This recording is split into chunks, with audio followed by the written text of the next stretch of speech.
Childish Heresy, the 14th of June, 2025. The first hadith you mentioned only states that Jesus will come back to earth and will judge Muslims in the sense that he will be an advisor and legislator. It only affirms the second coming of Jesus. That does not mean anything about the end time and in whose hands judgment lies. Both the Quran and the Hadiths affirm that judgment lies in the hand of God. He will be the judge and he will hold people accountable for everything they had done throughout their lives. To be the Word of God, or Jesus, means that Jesus was created by God with a word. God decided to create Jesus and create him with a word from him. It does not mean that Jesus is uncreated. And being called by God the Word of God is enough for Jesus to be the Word of God. It doesn't have to be taken from the single position you clearly adopted, which is heresy. God's command to create something comes from His will to create the thing He wants to create. He tells a non-existing thing to exist just because He chooses for the thing to exist. This is even mentioned in Judaism, that existence and creation emerge from God's will and command to create them. Nothing in your video had any indication about a Trinity in the Quran. You're just twisting the words of Scripture as you see fit in order to prove something wrong and to make claims. There are many people like you. You just refuse to learn and admit you're wrong. Unfortunately, you would continue to do that, attacking Islam without understanding Islam, and you base your attacks on your false understanding. It is like when God called the Jews a stiff-necked and stubborn people in the Bible. You would only be proving God's words from the Bible. How about you prove that wrong? Allah does not depend on anything. He does not depend on created beings for His actions. You are approaching Scripture with a mindset that is bound to prove one thing that is not even in it. God does not depend on His creation for anything. He is the necessary existence upon whom all other creatures depend. This is what it means to be the only non-contingent being, while all other beings are contingent upon him. But wait, you don't care about that. All you want to prove is the Trinity, because this is what you heard in churches and this is what you think is the right conception of God. You depend on the Trinity and you base your whole life around the Trinitarian view of God. God is not triune. Why didn't you quote Al-Ma'idah, chapter 5, 73, which states, "Those who say that God is triune have blasphemed God. God is a single entity, and if they do not stop saying such things, they will be punished severely." In this verse, God is threatening you and everyone who say that God is triune with a severe punishment.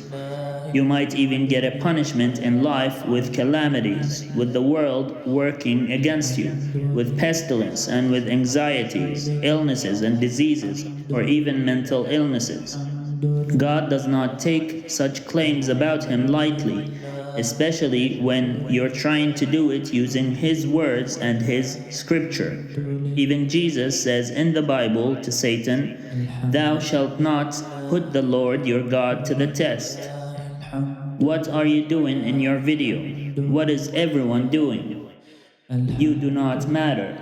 No one matters when it comes to God's Scripture and what God said. If a threat of severe punishment does not deter you from making such claims, then there is no wonder that God Himself, whom you cry to in your churches and synagogues, would disown you and leave you to cry out to your Trinity and to those others you set up beside Him. You say, saying the Word of God is created is absolute heresy in Islam. What are you saying in this video? Is it what you consider truth? What if God sees it as heresy too? How would you explain it to him, and how would you justify yourself in front of him? He will judge you, right? Isn't that what Jesus said in the Bible? You will stand in front of the judgment seat of God. How would you save yourself after making such claims about God, using God's scriptures and interpreting it however you want? Is it only to get views and subscribers? Do you know the hadith about the first person who would be thrown into hell to light its fire? A Muslim sheikh who only taught people Islam so that they would say this person is a very knowledgeable person. If God throws a sheikh in hell for using his scriptures in order to gain status and honor and popularity, how much more a person who claims that the doctrine of the Trinity is affirmed in the Quran? What was the thought process behind your video editing? Is it to speak like a devil would speak, changing your voice to a deeper, demonic voice to make your claims at the end? To be honest, it just shows your intentions clearly, to demonize something you do not understand.